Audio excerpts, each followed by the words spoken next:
نحمده ونصلي ونسلم على رسوله النبي الكريم أما بعد فأعوذ بالله من الشيطان الرجيم بسم الله الرحمن الرحيم وأن إلى ربك المنتهى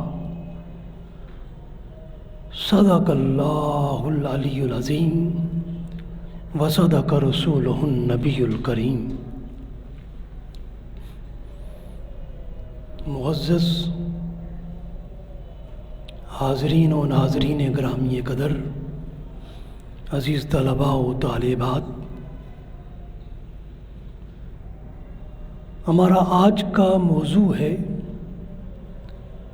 افکار اقبال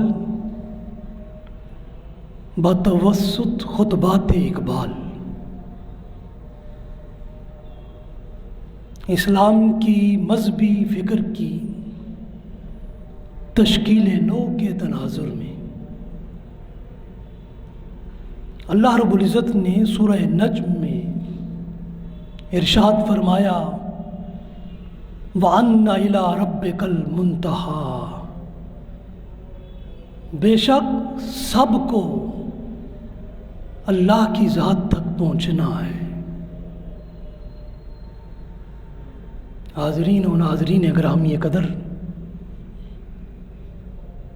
اللہ کی ذات تک پہنچنے کا جو راستہ ہے وہ ہمیں دین عطا کرتا ہے، مذہب دکھاتا ہے، اور مذہب کا میلان ہمیشہ فرد اور معاشرے کی طرف ہوتا ہے۔ مذہب حقیقت مطلقہ کے مشاہدے کا قائل ہے۔ مذہب کے مقابلے میں فلسفہ ہر دعویٰ اور ہر حکم میں شک رکھتا ہے، جبکہ مذہب کے ہر دعویٰ اور ہر حکم میں یقین ہی یقین ہے۔ محض عقل حقیقت مطلقہ تک رسائی نہیں پا سکتی۔ مذہب کا جوہر ایمان ہے، اور ایمان اس پرندے کی مانند ہے جو اپنا انجانا راستہ عقل کی مدد کے بغیر پا لیتا ہے۔ عقل تو انسان کے زندہ دل کی گھات میں لگی رہتی ہے تاکہ یہ انسان کی زندگی کی اندیکھی دولت کو لوٹ لے، اور یہ وہ دولت ہے جو انسان کے اندر ودیت کی گئی ہے۔ بلا شبہ ایمان احساس سے محض سے کئی گنا بڑھ کر ہے۔ مذہب میں فکر ایک عام عنصر کی صورت میں موجود ہے۔ مذہب اپنے اعتقادات میں ایک ایسا نظام حیات ہے جسے اگر خلوص کے ساتھ قبول کیا جائے اور اس پر عمل کیا جائے، یا انہماک کے ساتھ اسے اپنی زندگی میں اتارا جائے اور اسے اپنایا جائے، تو یہ مذہب انسان کی سیرت و کردار کو بدل دیتا ہے۔ بلا شبہ مذہب مخالف اور موافق تجربات کے مابین ہمیشہ توافق کا راستہ اختیار کرتا ہے۔ اسلام نے بطور مذہب بھی اور بطور دین بھی عقل کو ترجیح دی ہے، اس لیے یہ بات وثوق سے کہی جا سکتی ہے کہ ایمان کے تمام عہد عقلیت کے عہد ہیں، عقل کے عہد ہیں۔ مذہب کسی ایک شعبے تک محدود نہیں ہے۔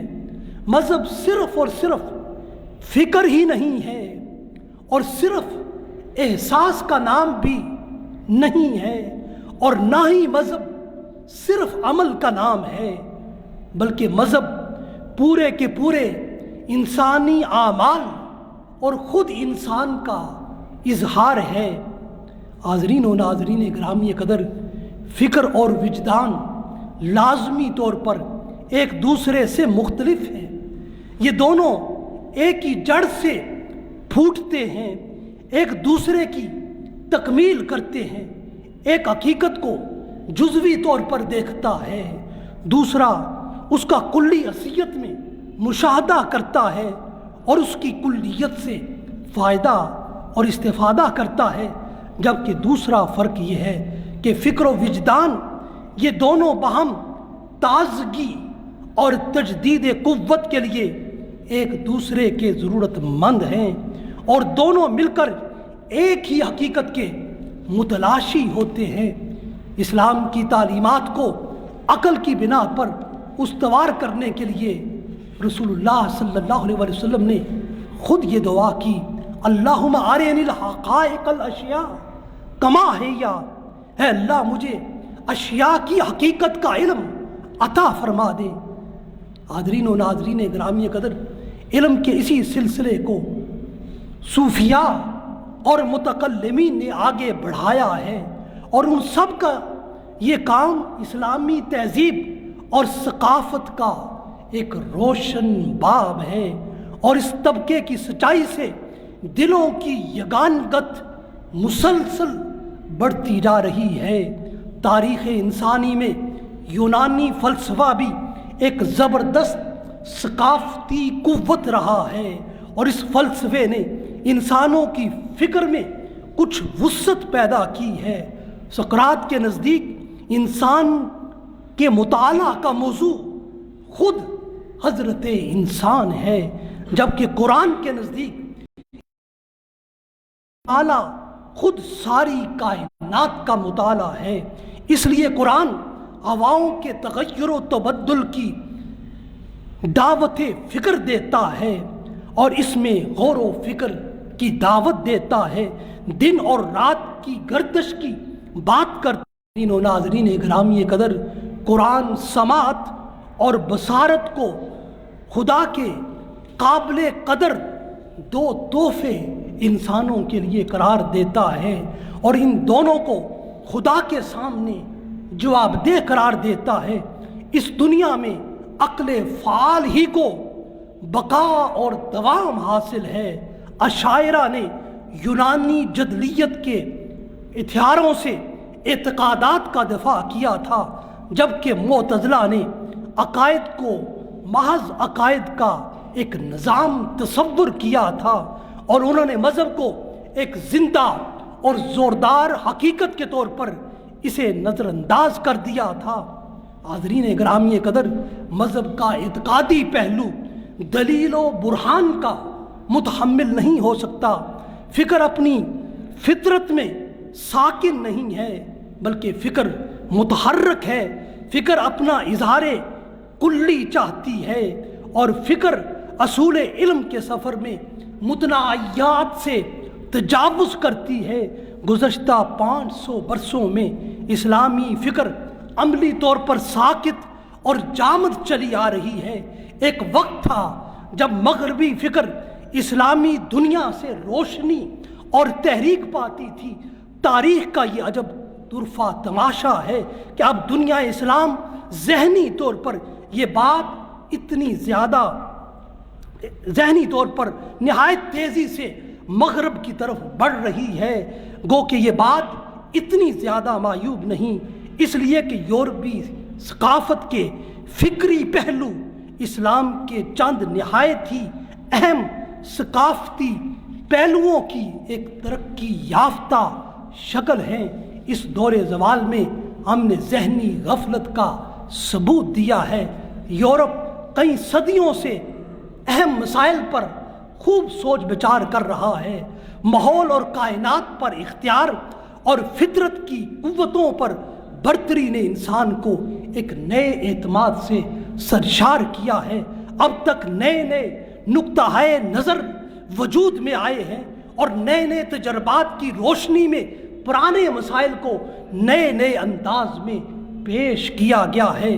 حاضرین و ناظرین گرامی قدر، قرآن کا بنیادی مقصد یہ ہے کہ وہ خدا اور کائنات سے انسان کے تعلق کی مختلف جہات کو بلند تر روابط کی صورت میں اجاگر کرے۔ اور معروف فلسفی گوٹے اس نے کہا کہ دیکھو یہ تعلیم قرآن اس دنیا میں کبھی بھی ناکام نہیں ٹھہرے گی۔ ہمارا کوئی بھی نظام اور کوئی بھی انسان اس قرآنی تعلیم سے آگے نہ جا سکے گا۔ حاضرین و ناظرین گرامی قدر، اسلام کا مسئلہ اس دنیا میں مذہب اور تہذیب کا پیدا کرتا یہ مسئلہ ہے۔ ان دونوں کے درمیان باہم کھچاؤ بھی ہے اور ساتھ ہی ساتھ آپس میں گہرا لگاؤ بھی ہے۔ اسلام انسان کے لیے اس کائنات کی حقیقت کو ظاہر کرتا ہے۔ یہ کائنات کوئی کھیل تماشا ہرگز نہیں ہے۔ اس لیے قرآن بیان کرتا ہے، ارشاد باری تعالیٰ ہے، وَمَا خَلَقْنَا السَّمَاوَاتِ وَالْأَرْضَ وَمَا بَيْنَهُمَا لَاعِبِينَ وَمَا خَلَقْنَاهُمَا إِلَّا بِالْحَقِّ وَلَكِنْ أَكْثَرَهُمْ لَا يَعْلَمُونَ۔ ہم نے آسمانوں اور زمین کو ان کے اندر جو کچھ ہے محض کھیل اور تماشے کے طور پر پیدا نہیں کیا ہے، ہم نے ان کو انتہائی بامقصد طریقے سے پیدا کیا ہے، مگر زیادہ تر لوگ اس کا شعور نہیں رکھتے۔ حاضرین و ناظرین گرامی قدر، کائنات کی وسعت اور مسلسل ہر لمحہ اس کی حرکت پذیری ایک ایسی حقیقت ہے جس کا اعتراف ناگزیر ہو چکا ہے۔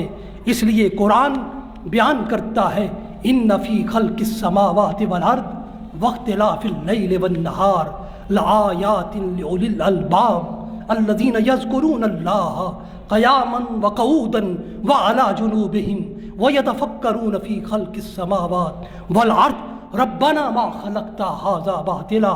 سورہ آل عمران میں ارشاد فرمایا، بے شک آسمانوں اور زمین کے پیدا کرنے میں اور رات اور دن کے بدلتے رہنے میں بڑی نشانیاں ہیں اہل عقل کے لیے، اور وہ عقل مند اپنے رب کو یاد کرتے رہتے ہیں، کھڑے ہوئے بیٹھے ہوئے اپنی کروٹ کے بل اور آسمانوں اور زمین کی تخلیق میں غور و فکر کرتے رہتے ہیں، اور پھر پکار اٹھتے ہیں، اے ہمارے رب، تو نے یہ سب کچھ بے مقصد پیدا نہیں کیا ہے۔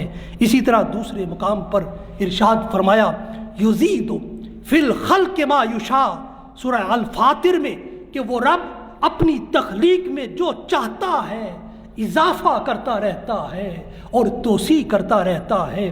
حاضرین و ناظرین گرامی قدر، یہ کائنات کوئی جامد شے نہیں ہے، بلکہ ہر لمحہ یہ متحرک ہے، اور تخلیق مزید کے وصف سے یہ مزین ہے۔ اس لیے اقبال کہتا ہے، یہ کائنات ابھی نا تمام ہے شاید، یہ کائنات ابھی نا تمام ہے شاید، کہ آ رہی ہے دمادم صدائے کن فیکون، صدائے کن فیکون۔ کائنات کی توسیع اور وسعت کو قرآن یوں بیان کرتا ہے، ارشاد فرمایا، قل سیروا فی الارض فانظروا کیف بدأ الخلق ثم اللہ ینشئ النشأۃ الآخرہ۔ فرمایا تم زمین میں سیر کرو، چلو پھرو، پھر دیکھو اس نے مخلوق کی زندگی کی ابتدا کیسے فرمائی ہے، اور پھر دوسری زندگی کو کس طرح اٹھا کر وہ نشو و نما دیتا ہے۔ حاضرین و ناظرین گرامی قدر، یہ کائنات پر اسرار جنبش و حرکت میں مسلسل محو ہے، رات اور دن آ رہے ہیں اور جا رہے ہیں، وقت لگاتار آگے بڑھ رہا ہے۔ یہ سب اللہ کی نشانیاں ہیں جس کو قرآن بیان کرتا ہے، یقلب اللہ اللیل والنہار ان فی ذالک لعبرۃ لأولی الابصار۔ اللہ دن اور رات کو پلٹتا رہتا ہے، بے شک اس میں عقل و بصیرت والوں کے لیے بڑی رہنمائی ہے۔ زمان و مکان کو انسان نے مسخر کر لیا ہے، اب اس انسان کے لیے لازم ہے کہ تسخیر کے اس عمل سے وہ رب کی معرفت حاصل کرے اور اس کائنات میں اللہ کی نشانیوں کے ذریعے اس کی ذات تک رسائی پائے، اور ان سارے ذرائع کو خوب تلاش کرے جو اسے عرفان الہیہ کی عظیم منزل سے آشنا کرتے ہیں۔ اس لیے قرآن کہتا ہے وَسَخَّرَ لَكُمُ اللَّيْلَ وَالنَّهَارَ وَالشَّمْسَ وَالْقَمَرَ وَالنُّجُومَ مُسَخَّرَاتٌ بِأَمْرِهِ إِنَّ فِي ذَلِكَ لَآيَاتٍ لِقَوْمٍ يَعْقِلُونَ۔ فرمایا اسی نے تمہارے لیے رات اور دن کو، سورج کو اور قمر کو، چاند کو مسخر کر دیا ہے۔ تمہارے لیے ستارے بھی اسی نے ہر چیز مسخر کر دی ہے اپنے امر سے۔ اور ان فی ذلک لآیات لقوم یعقلون، اس میں عقل والوں کے لیے نشانیاں ہیں، علامات ہیں۔ حاضرین و ناظرین گرامی قدر، ان ساری آیات میں انسان کے لیے اس کائنات کا بیان ہے کہ جو اللہ کی نشانیوں سے بھری ہوئی ہے۔ اب انسان خود اس کائنات میں اپنی کیا حیثیت اور اپنی کیا حقیقت رکھتا ہے، اور وہ اپنی زندگی میں متوازن اہلیتیں رکھنے کے باوجود وہ زندگی کے درجات میں خود کو بہت کمتر دیکھتا ہے، اسے ہر طرف رکاوٹوں کا سامنا ہے۔ قرآن بیان کرتا ہے لَقَدْ خَلَقْنَا الْإِنسَانَ فِي أَحْسَنِ تَقْوِيمٍ ثُمَّ رَدَدْنَاهُ أَسْفَلَ سَافِلِينَ۔ ہم نے انسان کو اعلیٰ صورت میں پیدا کیا ہے، پھر اسے پستیوں کی طرف لٹا دیا ہے۔ انسان اس کائنات میں ایک بے سکون روح ہے، وہ اپنے مدعا کو پانے کے لیے ہر شے کو بھول جاتا ہے، اپنے اظہار کے نئے نئے مواقع کی تلاش میں وہ لگا رہتا ہے، اور اس میں ہر دکھ کو اور ہر مصیبت کو برداشت کر لیتا ہے، اور اپنی تمام تر کوتاہیوں کے باوجود وہ اپنے اندر ایک فضیلت رکھتا ہے، ایک شرف، ایک برتری رکھتا ہے۔ وہ ایک بار امانت کا اس کائنات میں امین ہے، جسے قرآن اس طرح بیان کرتا ہے اِنَّ عَرَضْنَا الْأَمَانَةَ عَلَى السَّمَاوَاتِ وَالْأَرْضِ وَالْجِبَالِ فَأَبَيْنَ أَن يَحْمِلْنَهَا وَأَشْفَقْنَ مِنْهَا وَحَمَلَ الْإِنسَانُ إِنَّهُ كَانَ ظُلُومًا جَهُولًا۔ ہم نے یہ امانت آسمانوں، زمین اور پہاڑوں کو سونپنا چاہی، مگر انہوں نے اس کو اٹھانے سے معذوری ظاہر کر دی۔ اس بار امانت کو انسان نے قبول کر لیا، بے شک انسان بڑا ظالم اور جلد باز ہے۔ حاضرین و ناظرین گرامی قدر، انسانی حیات اس کائنات میں ایک حقیقت مسلمہ کی حیثیت رکھتی ہے، اور یہ انسان اس کائنات کی تخلیق میں اپنا ایک منفرد اور افضل شرف رکھتا ہے۔ اس کی زندگی کا ایک نقطۂ آغاز ہے، ایک نقطۂ انتہا ہے۔ قرآن بیان کرتا ہے اَيَحْسَبُ الْإِنسَانُ أَن يُتْرَكَ سُدًى أَلَمْ يَكُ نُطْفَةً مِّن مَّنِيٍّ يُمْنَىٰ ثُمَّ كَانَ عَلَقَةً فَخَلَقَ فَسَوَّىٰ فَجَعَلَ مِنْهُ الزَّوْجَيْنِ الذَّكَرَ وَالْأُنثَىٰ أَلَيْسَ ذَٰلِكَ بِقَادِرٍ عَلَىٰ أَن يُحْيِيَ الْمَوْتَىٰ۔ کیا انسان یہ خیال کرتا ہے کہ اسے بے مقصد چھوڑ دیا جائے گا؟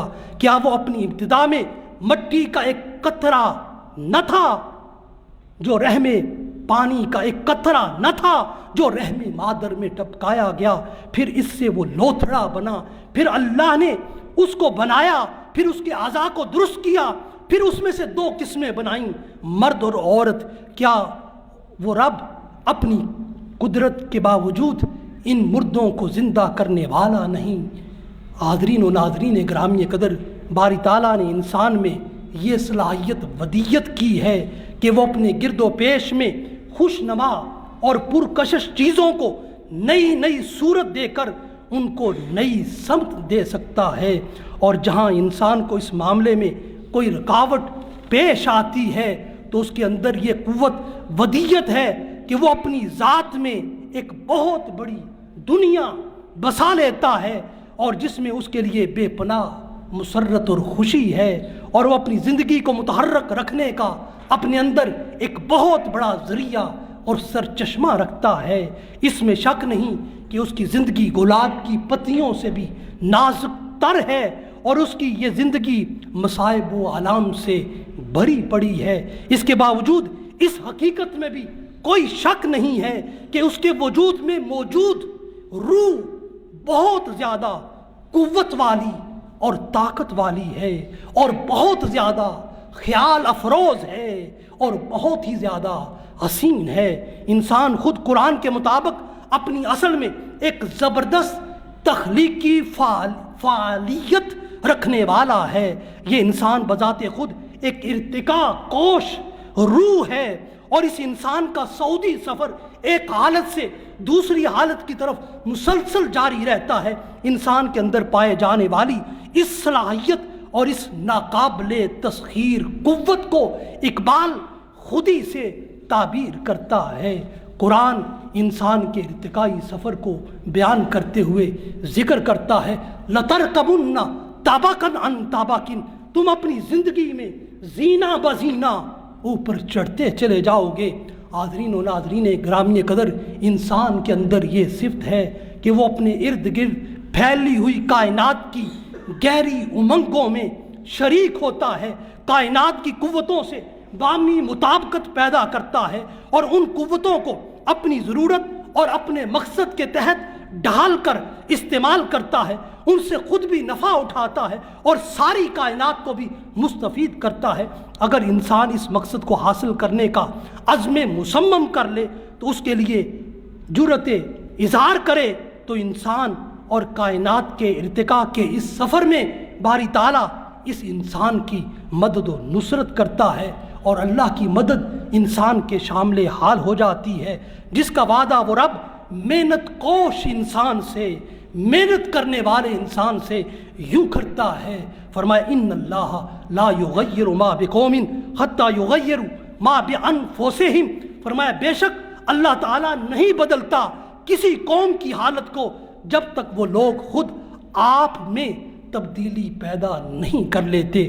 اگر انسان اس زندگی میں کسی کام کے لیے جرأت آزما نہیں ہوتا ہے اور اپنی ذات میں چھپے ہوئے جوہر کو فروغ نہیں دیتا ہے اور اس مسلسل نمو پذیر اور بدلتی ہوئی زندگی کے لیے اپنے اندر کوئی تحریک سرے سے پیدا ہی نہیں کرتا ہے، تو اس کے جسم میں موجود روح پتھر کی طرح سخت ہو جاتی ہے اور انسان اس عمل کے ذریعے خود کو بے جان مادے کی سطح پر لے آتا ہے۔ اس بنا پر انسان کی زندگی کی تر و تازگی، اس کی روح کی بالیدگی کا انحصار مسلسل تحرک میں ہے، تبدل میں ہے، محنت میں ہے، جد و جہد میں ہے، اور اس کی ساری حیات کی حقیقت بھی یہی ہے۔ اور اس حقیقت تک رسائی کا ذریعہ علم ہے۔ علم ایک حسی ادراک ہے جس سے فہم کی قوت میں وسعت آتی ہے۔ اس لیے باری تعالیٰ نے انسان کی حیات کو خلافت کا شرف اور فضیلت علم کی قوت اور دولت سے عطا کی ہے۔ اس لیے باری تعالیٰ نے سورہ البقرہ میں ارشاد فرمایا وَإِذْ قَالَ رَبُّكَ لِلْمَلَائِكَةِ إِنِّي جَاعِلٌ فِي الْأَرْضِ خَلِيفَةً، فرمایا وہ وقت یاد کرو جب آپ کے رب نے فرشتوں سے فرمایا میں زمین میں اپنا نائب بنانے والا ہوں۔ اس آیت کریمہ میں باری تعالیٰ نے خلافت ارضی کا فیصلہ انسان کے حق میں کرنے کا اعلان کیا ہے، اور اس فیصلے کی بنیاد علم کو قرار دیا ہے۔ اس لیے ارشاد فرمایا وَعَلَّمَ آدَمَ الْأَسْمَاءَ كُلَّهَا، کہ اللہ نے آدم علیہ السلام کو تمام اشیاء کے نام سکھا دیے۔ حاضرین و ناظرین گرامی قدر، سورہ بقرہ کی آیات میں 21 تا 28 میں یہ تصور واضح کیا گیا ہے، انسان اشیاء کو نام دینے کا ملکہ رکھتا ہے، یوں انسان تصورات کو تشکیل دینے کی صلاحیت رکھتا ہے، جس کے تحت انسان ان اشیاء میں تصرف کی استعداد حاصل کر لیتا ہے۔ اس وصف سے انسان کا علم تصوری علم بن جاتا ہے۔ اس تصوری علم کے ذریعے قابل مشاہدہ حقیقت کو جان لیتا ہے۔ قرآن حکیم کی یہ ایک امتیازی خصوصیت ہے کہ یہ ہر حقیقت کے قابل مشاہدہ پہلو پر بہت زیادہ زور دیتا ہے، جیسا کہ ارشاد باری تعالیٰ ہے ان فی خلق السماوات والارض واختلاف اللیل والنہار والفلک التی تجری فی البحر بما ينفع الناس وما انزل اللہ من السماء من ماء فاحیا به الارض بعد موتها وبث فیها من کل دابۃ وتصریف الریاح والسحاب المسخر بین السماء والارض لآیات لقوم یعقلون۔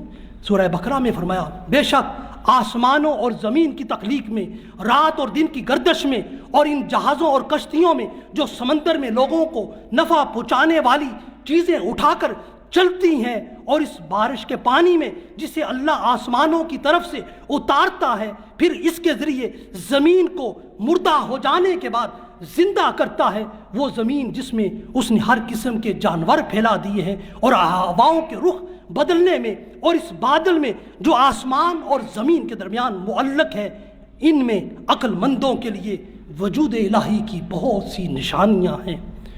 حاضرین و ناظرین گرامی قدر، ان آیات میں قرآن انسان کو ان قابل مشاہدہ حقائق کی طرف متوجہ کرتا ہے کہ زمین و آسمان کی تخلیق میں انسان کے لیے مشاہدہ حق کے بے شمار دلائل ہیں۔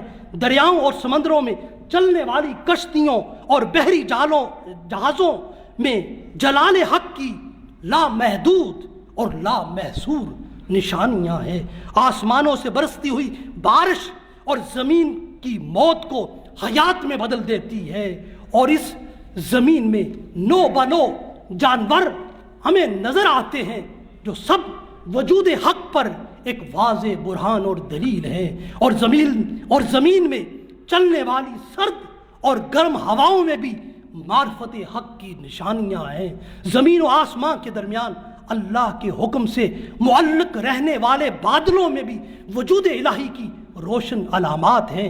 ان ساری نشانیوں سے کما حق کو استفادہ صرف اور صرف اہل عقل اور صاحب نظر و فکر رکھنے والے اصحاب ہی کر سکتے ہیں۔ اسی طرح قرآن اس کائنات میں مشاہدہ حق کے مزید دلائل کو مختلف مقامات پر بیان کرتا ہے۔ ارشاد باری تعالیٰ ہے، هو الذی انزل من السماء ماء فاخرجنا به نبات كل شيء فاخرجنا منه خضرا نخرج منه حبا متراكبا ومن النخل ومن طلعها كنوان دانية وجنة من عناب والزيتون والرومان مشتبها وغير متشابه انظروا إلى ثمرة إذا أثمر وينعم إن في ذلك لآیات لقوم یؤمنون۔ فرمایا وہی ہے جس نے آسمان کی طرف سے پانی اتارا، پھر ہم نے اس بارش سے ہر قسم کی روئیدگی نکالی، پھر ہم نے اس میں سے سب سرسبز کھیتی نکالی جس سے ہم اوپر تلے پیوستہ دانے نکالتے ہیں، کھجور کے کھابے سے لٹکتے ہوئے گچھے، اور انگوروں کے باغات اور زیتون اور انار بھی پیدا کیے جو کئی اعتبارات سے آپس میں ایک جیسے لگتے ہیں، اور پھل اور ذائقے اور تاثیرات جداگانہ ہیں۔ تم درخت کے پھل کی طرف دیکھو، جب وہ پھل لائے، اور اس کے پکنے کو بھی دیکھو، بے شک ان میں ایمان والوں کے لیے بے شمار نشانیاں ہیں۔ حاضرین و ناظرین گرامی قدر، اس کائنات میں سچ اور حق کے متلاشیوں کے لیے مشاہدہ حق کے دلائل قرآن انسان کے لیے یہ بھی ذکر کرتا ہے کہ باری تعالیٰ نے انسان کو جلوہ حق اور اس کے آثار کا مشاہدہ کرنے کے لیے بادلوں اور بارشوں کے ذریعے زمین کو روئیدگی اور سبزے کا لباس پہنایا ہے، اور اس سبزے کو انواع و اقسام کے رنگوں سے آراستہ اور پیراستہ کیا ہے، اور اس سبزے کو ہر طرح کے پھولوں اور پھلوں سے مزین کیا ہے، اور اس سبزے کو بالیوں اور دانوں سے سجایا ہے، اور پھر ان بالیوں اور دانوں میں سے کسی کو کھجور کے دانے کی صورت عطا کی ہے، کسی کو زیتون کا دانہ بنایا ہے، کسی کو انار کے دانے میں متشکل کیا ہے، اور پھر ان میں سے کسی کو شکل اور ذائقے میں ایک جیسا بنایا ہے، اور کسی کو شکل اور ذائقے میں دوسرے سے مختلف بنایا ہے۔ پس اگر تم اس زمین کے ایک ایک پھل کی ساخت اور اس کے درخت پر لگنے والے سارے کے سارے عمل میں غور و فکر کرو، تو ان میں سے ہر پھل اپنے وجود میں حق کی معرفت عطا کرے گا، رب کی پہچان اور شناخت عطا کرے گا، قدرت حق پر ایک علامت بن کر وہ ظاہر ہوگا۔ یوں تمہارے اندر حق پر ایمان قائم اور دائم ہو جائے گا، اور یہ سارے مناظر تمہارے اندر ایمان باللہ میں ثابت قدمی کا باعث ہوں گے اور اس کا سبب ہوں گے۔ حاضرین و ناظرین گرامی قدر، اسی طرح قرآن مشاہدہ حق کے مزید دلائل کو انسان پر واہ کرتا ہے۔ ارشاد فرمایا، الم ترا الی ربک کیف مد الظل ولو شاء لجعله ساکنا ثم جعلنا الشمس علیہ دلیلا ثم قبضناہ علینا قبضا یسیرا۔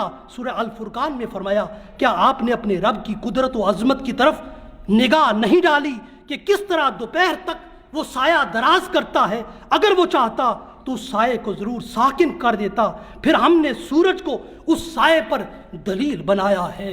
حاضرین و ناظرین گرامی قدر، مشاہدہ حق کے دلائل میں سے اور ایک اور دلیل اقبال ذکر کرتا ہے، خلقت ابل ہے، رفع السماء ہے، نصب الجبال ہے، اور سطح عرض کی صورت میں ہے۔ قرآن بیان کرتا ہے افلا ينظرون الى الابل کیف خلقت وَإِلَى السَّمَاءِ كَيْفَ رُفِعَتْ وَإِلَى الْجِبَالِ كَيْفَ نُصِبَتْ وَإِلَى الْأَرْضِ كَيْفَ سُطِحَتْ۔ کیا یہ لوگ غور سے اونٹ کو نہیں دیکھتے ہیں کہ اسے کیسے عجیب طرح سے رب نے پیدا کیا ہے؟ آسمانوں کی طرف نہیں دیکھتے، اسے کیسے بلند کیا گیا ہے؟ کیا پہاڑوں کی طرف نہیں دیکھتے، انہیں کیسے نصب کیا گیا ہے؟ زمین کی طرف نہیں دیکھتے کہ اسے کیسے بچھایا گیا ہے؟ مشاہدہ حق کے مزید دلائل کا اظہار اقبال تخلیق سماوات، تخلیق ارض اور اختلاف السنہ اور اختلاف الوان کی صورت میں بھی کرتا ہے۔ ارشاد باری تعالیٰ ہے وَمِنْ آیَاتِهِ خَلْقُ السَّمَاوَاتِ وَالْأَرْضِ وَاخْتِلَافِ أَلْسِنَتِكُمْ وَأَلْوَانِكُمْ إِنَّ فِي ذَلِكَ لَآيَاتٍ لِلْعَالَمِينَ۔ اس کی نشانیوں میں سے زمین و آسمان کی تخلیق ہے، نیز تمہاری زبانوں اور رنگوں کا اختلاف بھی ہے، بے شک اس میں اہل علم کے لیے حق کی معرفت کی نشانیاں ہیں۔ بلا شبہ مشاہدہ حق کے لیے مشاہدہ فطرت ایک دلیل اور ایک آیت اور ایک نشانی ہے۔ قرآن حکیم نے انسان کے اندر اس تجربی رویے کے ذریعے اس حقیقت کا مشاہدہ کروایا ہے، اور اس رویے سے مسلمانوں کو عہد جدید میں سائنس کا بانی بنایا ہے، اور اسلام نے اپنے ماننے والوں میں فطرت کا مشاہدہ اور اس کی تجربی روح اس دور میں پیدا کی ہے جس دور میں خدا کی جستجو کے لیے مری رویے کو، دیکھنے والے رویے کو بے وقت قرار دیا جاتا تھا۔ اس مشاہدہ فطرت کی تغیر پذیر حقیقتیں ہمارے وجود کو اس کائنات کی نئی نئی حقیقتوں کو تسلیم کرنے پر مجبور کرتی ہیں۔ حقیقت مطلقہ خود کو انہی مظاہر فطرت میں عیاں کرتی ہے۔ انسان ہمیشہ ایک متزاحم ماحول میں اپنی زندگی بسر کرتا ہے، وہ حقیقت محسوس کو پس سے پشت نہیں ڈال سکتا۔ قرآن نے بلا شبہ ہماری آنکھیں تغیر پذیر حقیقت اور مظاہر فطرت کے بارے میں قرآن نے ہماری آنکھوں کو کھولا ہے۔ صرف اسی حقیقت کو جان کر اسلام نے ایک پائیدار تہذیب کی بنیاد رکھی ہے۔ حقیقت کو جاننے کا ایک اور طریقہ ادراک بالحواس بھی ہے۔ حقیقت مطلقہ اپنی علامات اور اپنے اثرات کے ذریعے ادراک بالحواس کے سبب ہم پر منکشف ہوتی ہے، اس لیے قرآن مطالعہ فطرت پر زور دیتا ہے اور فطرت کی قوتوں کو انسان کے لیے مسخر کرتا ہے۔ یہ فطرت کا مشاہدہ اور مطالعہ ہمیں اعلیٰ روحانی زندگی کی طرف راغب کرتا ہے۔ اسی طرح حقیقت مطلقہ کا ادراک اپنے قلب اور دل کے ذریعے بھی کرتے ہیں، اس لیے باری تعالیٰ نے ارشاد فرمایا الذی احسن کل شیء خلقہ وبدأ خلق الانسان من طین ثم جعلہ نسلہ من سلالۃ من ماء مہین ثم سواہ ونفخ فیہ من روحہ وجعل لکم السمع والابصار والافئدہ قلیلا ما تشکرون۔ وہ جس نے بہت خوب بنایا، جس چیز کو بھی بنایا، انسان کی تخلیق گارے سے کی، پھر اس کی نسل کو ایک جوہر سے پیدا کیا یعنی حقیر پانی سے، پھر اس کی قد و قامت کو درست فرمایا اور اس میں اپنی روح پھونک دی، تمہارے لیے کان، آنکھیں اور دل بنا دیے، تم لوگ بہت کم اس کا شکر بجا لاتے ہو۔ حاضرین و ناظرین گرامی قدر، قلب ایک باطنی وجدان اور باطنی بصیرت ہے جو آفتاب حقیقت سے مستنیر ہوتا ہے، جس کی وجہ سے ہمارا حقیقت کے ان گوشوں سے رابطہ ہوتا ہے، جو ہمارے ادراک بالحواس کی حدود سے باہر ہوتے ہیں۔ ہم خارجی دنیا کو اپنے علم کے حصی مواد کے مختلف تعبیرات کے ذریعے جانتے ہیں، اسی طرح ہمارے مشاہدے کی مختلف تعبیرات ہمیں خالق کائنات کے بارے میں علم دیتی ہیں۔ صوفیانہ تجربہ ہمیں بتاتا ہے ہم خدا کے بارے میں بلا واسطہ علم حاصل کریں، جیسے ہم کسی اور شے کو جانتے ہیں اسی طرح ہم اپنے خدا کو بھی جانیں۔ صوفیانہ حال ہمیں کلی طور پر حقیقت مطلقہ کے روبرو کرتا ہے، اور صوفیانہ منہج کی کل حقیقت یہ ہے ان تعبد اللہ کأنک تراہ فإن لم تکن تراہ فإنہ یراک، تو اللہ کی عبادت اس طرح کر کہ گویا تو اسے دیکھ رہا ہے، اگر یہ تصور نہیں کر سکتا تو یوں عبادت کر کہ گویا وہ تجھے دیکھ رہا ہے۔ حاضرین و ناظرین گرامی قدر، صوفیانہ حال ایک ایسا مرحلہ ہے جس میں ایک گہرا رابطہ ہوتا ہے۔ اس مرحلے سے گزرنے والے کی ذات اور شخصیت حقیقت کی تلاش میں کھو جاتی ہے، اور اس تلاش میں کھو کر وہ دوسروں کے لیے بھی باعث تلاش بن جاتا ہے۔ ہم کسی بھی چیز کو جاننے کے لیے عام طور پر ادراک بالحواس پر انحصار کرتے ہیں۔ حواس کے ذریعے حاصل ہونے والے علم کو کل کا کل علم اور تمام تر علم ہم جاننے لگتے ہیں، اور صرف انہی حواس پر انحصار کر کے ہم اپنی ذات کے بارے میں کامل یقین بھی نہیں پا سکتے۔ یہ بات یقینی ہے کہ ہم وجود فطرت کو بالترتیب اپنے اندرونی تاثرات اور حواس کے ذریعے سے جانتے ہیں، اور دوسروں کے اذان کو جاننے کے لیے ہمارے پاس کوئی حس نہیں ہے۔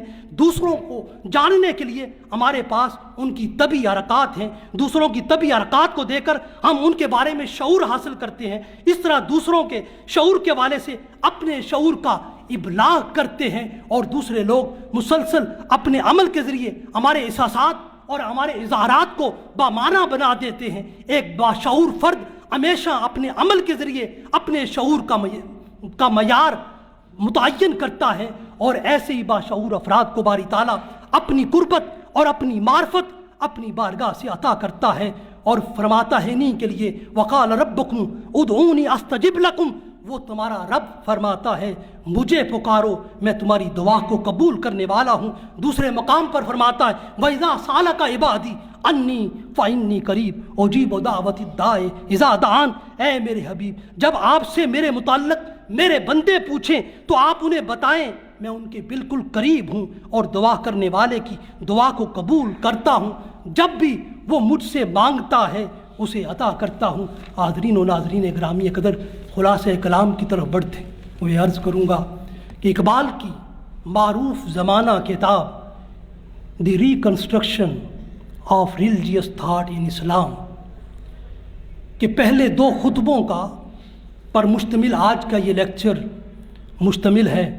ان کا پہلا خطبہ علم اور مذہبی مشاہدات سے متعلق ہے، جبکہ ان کا دوسرا خطبہ مذہبی مشاہدات کا فلسفیانہ معیار اس پر مشتمل ہے۔ ان خطبات کے عام نکات کا ہم نے آج کے محاضرے میں ذکر کیا ہے، اور ان خطبات میں اقبال حقیقت مطلقہ کے مشاہدے کے لیے خودی کے تصور پر بہت زیادہ زور دیتا ہے۔ اقبال کے نزدیک انسانی زندگی ایک ایسی فعالیت پر قائم ہے جو اس کے منتشر رجحانات کو سہارا دے کر کسی مقصد کے حصول کے لیے ایک وحدت پر اس کو مرتکز کرتی ہے۔ اقبال حقیقت مطلقہ تک رسائی کے لیے خودی کی بیداری پر بہت زیادہ اصرار کرتا ہے۔ خودی اپنے سادہ مفہوم میں آنا میں ہوں سے عبارت ہے، اور حقیقی طور پر زندہ وہی شخص ہے جو پورے حزم و یقین کے ساتھ کہہ سکے ہاں میں زندہ ہوں۔ اس دعویٰ سے انسان کا مقام مدارج ہستی میں متعین ہوتا ہے، اور یہی احساس انسان میں پائے جانے والے شعور اور غیر شعور کو واضح کرتا ہے۔ جب ہم اپنے شعور کی واردات کا تجزیہ کرتے ہیں تو ہم پر یہ کیفیات روزمرہ کی زندگی میں منکشف ہوتی ہیں جن سے ہم یہ محسوس کرتے ہیں۔ کبھی ہمیں سردی لگتی ہے، کبھی گرمی محسوس ہوتی ہے، کبھی ہم خوش ہوتے ہیں، کبھی ہم غمگین ہوتے ہیں۔ ہماری ہستی ان مختلف کیفیات میں بٹی ہوئی ہے، بس ہم لگاتار اور مسلسل بدلتے رہتے ہیں۔ ہمارے اندر اور باہر کوئی چیز ایسی نہیں ہے جو ساکن ہو، جو کچھ بھی ہے مسلسل حرکت پذیر ہے۔ کیفیات میں رد و بدل کا تسلسل ہے، اور ان کا ایک مستقل بہاؤ ہے۔ اسی طرح ہماری زندگی کے 2 رخ ہیں، ایک باطنی ہے، ایک ظاہری ہے۔